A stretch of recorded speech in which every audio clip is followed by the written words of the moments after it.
안녕하세요. 비바이바 윤청합니다. 자, 오늘부터는 이제 본격적으로 품사에 대한 공부를 시작하게 될 겁니다. 물론 지금부터 설명하는 품사의 내용은 역시 아주 기초적인 정도의 내용입니다. 좀 더 세부적인 내용은 나중에 일단 전체의 틀을 알고 나서 세부적인 것으로 가기로 하고요. 일단은 최소한으로 우리가 알아두면 좋을 것들에 대한 정리부터 들어갈 거다 생각해주면 되겠습니다. 자, 그러면 그 첫 번째 바로 명사예요. 명사 noun입니다. 그래서 약으로 n이라고 표기를 한다라고 얘기를 했습니다. 자, 이런 명사는 그 사전적 의미를 봤을 때는 사람이나 사물의 이름을 나타내는 말이 바로 명사다라고 볼 수가 있지요. 그래서 여러분들 주변에 보이는 그 모든 사물을 부르는 이름, 뭐 책상, 천장, 책, 뭐 컵, 뭐 선풍기, 뭐 이런 등등등. 그리고 뭐 영희철수, 순이 뭐 이런 이름들 다 명사가 되겠어요. 물론 우리가 그 정도를 아는 것도 나쁘지는 않지만 말이죠. 우리가 영어 문장에 대한 공부를 하기 위해서는 바로 문장 구조 안에서 어떤 자리에 쓰이는가 라는 이 문법적인 기능을 알아는 것이 아주 중요한 부분이 되겠죠. 자, 그래서 명사를 우리가 문법적으로 이제 정의를 내릴 때는 명사는 주어나 목적어 그리고 보어 자리에 쓸 수 있다 라는 사실을 꼭 기억을 해야 하는 겁니다. 명사는 주목보 알았죠? 주어, 목적어, 보어 자리에 쓸 수 있다. 자, 기억 꼭 하시고요. 근데 사실 우리는 이것보다는 거꾸로 주어, 목적어, 보어 자리에 있는 것이 명사다 라고 아는 것이 훨씬 더 중요하다라고 했습니다. 왜냐? 우리는 실제 문장에서 단어가 놓여 있는 위치를 보고 이 자리에 쓰였으니까 이건 명사, 그죠? 이런 식으로 내용을 이해를 해야 되기 때문에 자리를 보고 품사를 알고 그 품사에 맞는 의미로 해석을 해야 되기 때문에 이렇게 거꾸로 하는 것이 사실은 훨씬 중요하다 그랬습니다. 그래서 1번 바로 주어, 목적어, 보어 이 자리에 있는 말의 품사는 명사다. 주어, 목적어, 보어 자리에 있는 것은 명사다 라고 아는 것이 굉장히 중요한 정보입니다. 그 자리를 보고 어떤 품사구나 라고 우리는 판단을 하고 해석을 해야 되기 때문이었던 거예요. 자, 그 다음에 이제 여기서 명사라고 하는 것에는 대명사도 같이 포함이 되어 있는 개념이다 라고 하는 거지요. 지난번에 품사를 얘기할 때도 원래 문법책에는 8품사가 있지만 우리가 신경 써야 될 것은 기본 품사 4개와 확장 품사 2개로 이해를 한다라고 했습니다. 그럴 때 그러면은 이렇게 6가지고 나머지 2개가 이제 빠져 있는 상황이에요. 그죠? 자, 그 둘 중에 하나가 바로 대명사였는데 왜 선생님은 이 대명사를 8품사로 얘기를 하지 않고 이렇게 6품사로 얘기하면서 대명사를 제외시켰느냐 하면 문법적인 자리상의 구조에서는 이 대명사는 어차피 명사를 대신하는 말로서 명사와 같은 자리에 쓰이기 때문입니다. 지금 선생님이 하는 문법 설명은 말이죠. 문법의 세부 지식을 이해하는 것보다는 일단은 큰 틀에서 문장 구조를 이해를 하고 그리고 해석을 하기 위한 부분에 초점이 맞춰져 있기 때문에 지금과 같이 이제 대명사는 그냥 명사의 범주에서 같이 얘기를 하는 겁니다. 물론 우리가 조금 더 세부적으로 알아야 될 대명사에 대한 문법 지식은 또 많이 있지요. 하지만 지금 당장 그것을 우리가 꼭 알아야 할 필요는 없다라고 하는 겁니다. 알았죠? 자, 그래서 우리는 일단은 대명사를 포함해서 이 명사라고 하는 것은 바로 문장의 주어, 목적어, 보호 자리에 쓰인다라는 것이고 보다 더 중요한 정보는 주어, 목적어, 보호 자리에 있는 것은 명사다. 이렇게 아는 것, 그것을 꼭 기억을 해두자라고 했습니다. 자, 그러면 선생님 이상한데요. 명사라는 놈이 주어, 목적어, 보어가 아닌 자리에도 명사가 있던데요. 네, 맞습니다. 자, 주어, 목적어, 보어 자리 아닌 자리에 쓰일 수도 있습니다. 자, 그것은 뭐냐라는 것인데 바로 지난번에 확장품사를 얘기하면서 이 전치사라고 하는 것이 바로 뭔가의 앞에 위치하는 preposition이라 그랬죠. 자, 그 전치사가 바로 명사의 앞에 위치한다라고 해서 붙은 이름이라 그랬어요. 그래서 보니까 전치사의 뒤에도 명사가 올 수 있다라고 하는 것이지요. 자, 그래서 명사 자리는 하나가 더 있다라는 얘기입니다. 그래서 기본 자리인 주어, 목적어, 보어 자리 이외에 이 명사가 결국 문장에 표현되고자 한다면 그냥 쓰일 수는 없어요. 반드시 전치사의 힘을 빌려야 하는 겁니다. 자, 그렇게 이 전치사와 명사가 만나게 되면 자, 어떻게 된다? 수식 어구가 된다라고 했습니다. 그래서 결국 이런 식의 수식 어구가 되면서 기본 문장의 뼈대에서 문장은 점점 길어지게 되는 것이에요. 그죠? 자, 그랬을 때 이제 그 내용을 한번 일단 정리하면요.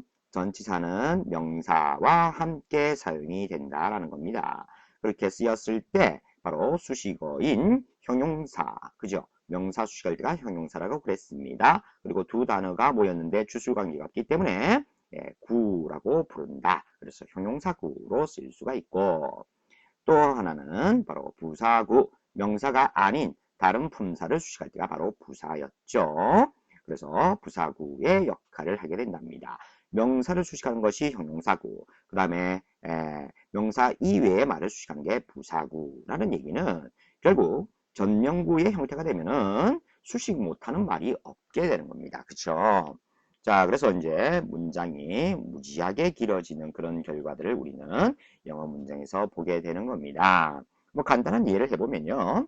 자, I love you 라고 얘기를 합니다. 자, 그냥 물론 이렇게 얘기를 해도 괜찮죠. 근데 이제 여기에서 조금 더 네 사랑하는 이 정도를 좀 더 상세히 표현하고 싶어요. 그럴 때 진심으로 내 마음을 다해서 너를 사랑해 라고 말을 하고 싶습니다. 뭐 그렇다고 해서 그냥 나의 진심, 나의 마음. 자, 그냥 my heart. 자, 이렇게만 붙인다라고 생각해 봅시다. 이미 자리가 명사가 그냥 쓸 수 있는 자리는 아니죠. 주어 이미 I로 나왔고 그 다음에 동사의 목적어의 자리인 U가 이미 나왔습니다. 더 이상의 어떤 뭐 보충 설명 같은 것도 필요 없는 그런 상황이에요. 이 상황에서 이제 명사를 추가적으로 더 붙이고자 한다라는 겁니다. 그냥 덜컥 쓸 수 있는 자리가 아니라는 얘기예요. 명사는 오로지 주어, 목적어, 보호 자리가 기본 자리이기 때문에 이 자리는 거기에 해당하는 자리가 아닙니다. 그렇다고 못 쓰느냐? 그게 아니라는 거지요. 뭐의 힘을 빌리면 된다? 바로 전치사의 힘을 빌리면 된다. 그죠? 그랬을 때 결국 여기에 이제 전치사라는 놈을 넣어주면 된다라는 것입니다.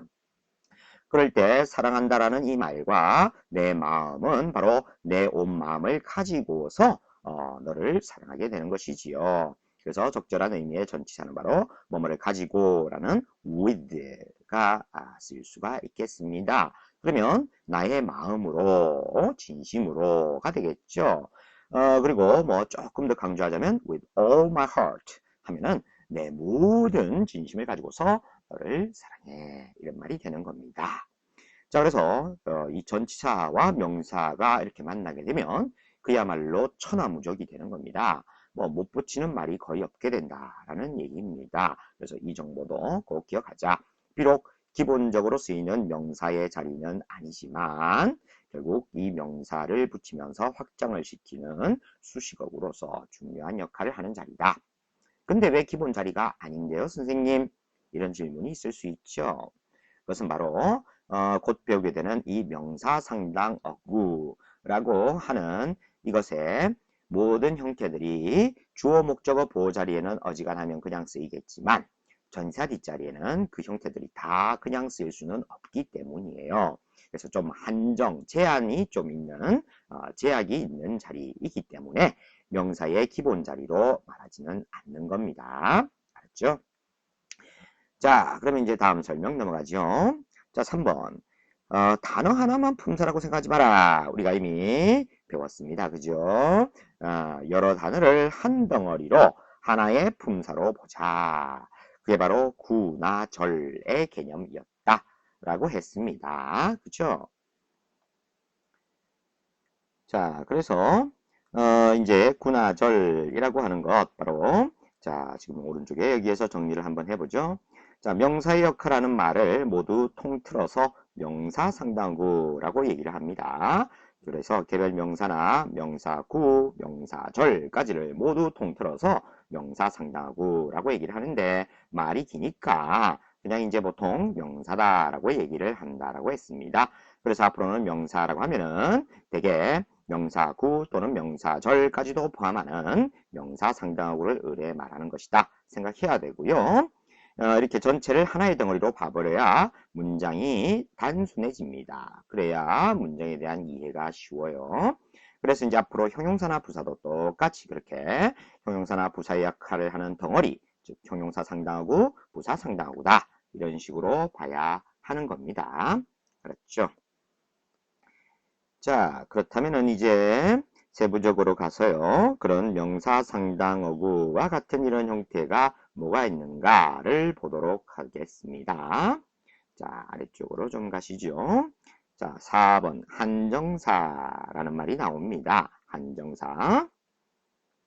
자, 생소한 친구들 많이 있을 거예요. 한정사. 도대체 이 한정사가 뭐냐?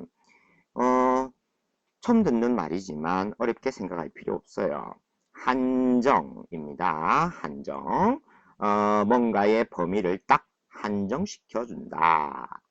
요만큼을 우리는 뭐라고 한다라는 식으로 한정 짓는 말이다 라는 것인데요. 이 개념을 알면 우리가 이 명사라고 하는 것의 덩어리를 쉽게 한정 지을 수가 있다. 여기서부터 여기까지가 하나의 명사다. 이런 식으로 쉽게 파악할 수 있게 해주는 도구 역할을 하는 것입니다. 알았죠? 그래서 이 명사에는 말이죠. 명사의 범위를 한정시켜주는 역할하는 이 한정사라고 하는 것이 붙는 경우가 많이 있는데요. 사실은 우리가 아주 자주 보는 겁니다. 그 한정사의 대표 주제가 바로 뭐냐 하니까 자, 오른쪽에 한정사 간단하게 나와 있죠. on, the. 바로 관사라고 하는 이 형태가 대표적인 한정사입니다. 뭔지 몰라도 명사 앞에 이렇게 어나 on 혹은 더와 같은 소위 관사가 붙어 있는 경우를 우리는 자주 보게 되지요. 이게 가장 대표적인 한정사입니다. 그래서 책이 있다 했을 때 there is a book 이라고 a book 이라고 어를 습관처럼 이렇게 붙이게 되죠. 그죠? 자, 그런 식으로 붙는 말인 건데 결국 그런 식으로 명사 앞에 습관처럼 붙어 있기 때문에 이게 있으면은 당연히 뒤에는 명사가 있겠네 이런 생각을 할 수가 있다 라는 얘기예요. 자, 그랬을 때 우리가 가장 손쉽게 보게 되는 이 한정사 대표는 바로 관사입니다. 그리고 이제 관사와 그리고 소유격도 자주 등장을 하지요. 소유격도 역시 똑같다란 얘기예요. 그냥 book 이라고 해도 되겠지만은 a book 이라고 쓰는 것처럼 또 my book 이라고 얘기를 할 수가 있겠지요. 그럴 때 내 책, 그죠? 이것은 내 책이다 했을 때 this is my book 이런 식으로 얘기를 합니다. 그렇죠? 그래서 소유격도 뒤에 항상 명사를 걸어주게 되는 말로서 똑같이 관사처럼 명사의 범위를 알려주는 역할을 하는 말이다. 그런 얘기예요. 그래서 이런 한정사를 알게 되면 말이죠. 이제 한정사부터 명사까지를 한 덩어리로 하나의 역할을 하는 말로 취급을 할 수 있다라는 얘기고 바로 이런 한정사를 알면은 쉽게 명사의 역할을 하는 주어다, 목적어다, 보어다 라고 하는 것을 좀 더 쉽게 파악할 수 있다는 뜻인 겁니다. 그래서 우리는 앞으로 문장에서 관사라든지 소유격과 같은 이런 한정사가 보이게 되면 자 이제는 명사가 나온 거구나 라고 생각을 하고 바로 명사가 있다는 표시라고 생각을 해줘야 됩니다. 그렇죠? 자, 그러면은 아래쪽에 여기에 예문들을 통해서 이해를 해보도록 합시다. She is a girl 이라고 얘기를 하고 있어요. 그녀는 이다, 소녀이다. 자, 비동사는 불완전 자동사가 될 수 있어서 뒤에 나오는 명사는 목적어가 아니라 보어라고 이해를 하고 있는 겁니다. 자, 여기에 대해서도 나중에 비동사에서 한번 따로 정리를 할 거예요. 일단은 너무 어렵게 가지 말고요. 비동사 뒤에 명사는 일단 목적어가 아니라 보어라고 생각하면 되겠습니다. 그래서 주어인 명사에 대한 보충 설명하는 명사로서 그녀 이퀄 girl, 소녀이다 라고 주어인 명사가 바로 이거다 라고 얘기를 하고 있다. 결국 주어 자신이 소녀인 거지 주어의 대상인 목적어가 아니죠. 그죠? 그녀가 바로 소녀인 겁니다. 그래서 주어에 대한 보충 설명을 하고 있어요. 일단은 그렇게 가볍게만 갑니다. 자, 그러면 지금 이 문장을 우리가 주어, 동사, 보의 이 형식으로 이해를 했는데 이것뿐만이 아니라 앞으로는 she's a pretty girl. 자, 결국 관사부터 명사까지를 그냥 한 덩어리에 이 전체가 그냥 보다 라고 보는 거죠. 관사 따로, 형용사 따로, 명사 따로가 아니라 그냥 관사부터 명사까지를 한 덩어리에 보다 하면 똑같은 구조로 이해할 수 있다는 얘기입니다. 그죠? 자, 그 다음 문장. She is a very pretty girl. 이번에는 a부터 girl 명사까지를 역시 한 덩어리에 보어라는 것으로 묶어버리라 라는 얘기입니다. 결국 명사가 있을 때 명사 수식하는 말이 형용사로 이렇게 명사 앞에 붙을 수 있겠고 또 형용사 수식하는 말이 부사니까 이렇게 very와 같은 부사가 그 앞에 붙어서 이런 수식어구들이 계속 붙을 수 있겠지만 이걸 따로따로 관사, 부사, 형용사, 명사가 아니라 그냥 여기서부터 여기까지 그냥 하나의 보어다. 이렇게 묶어버리고 한 덩어리로 이해해버리자. 그럼 역시 주어는 뭐다? 이거다. 라고 간단하게 이해를 하게 된다는 얘기지요. 자, 그리고 마지막 문장. She's a very pretty, honest and witty girl 까지 그냥 아무 생각 없이 관사부터 명사까지가 그냥 하나의 보다 하면 결국 여기까지의 문장 구조가 전부 똑같이 주어 그리고 동사 그리고 보어라고 하는 것으로 간단하게 이해를 해버릴 수 있다라는 얘기예요. 참 쉽죠. 그죠?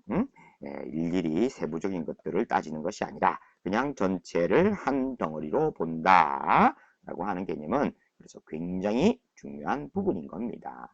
알았죠?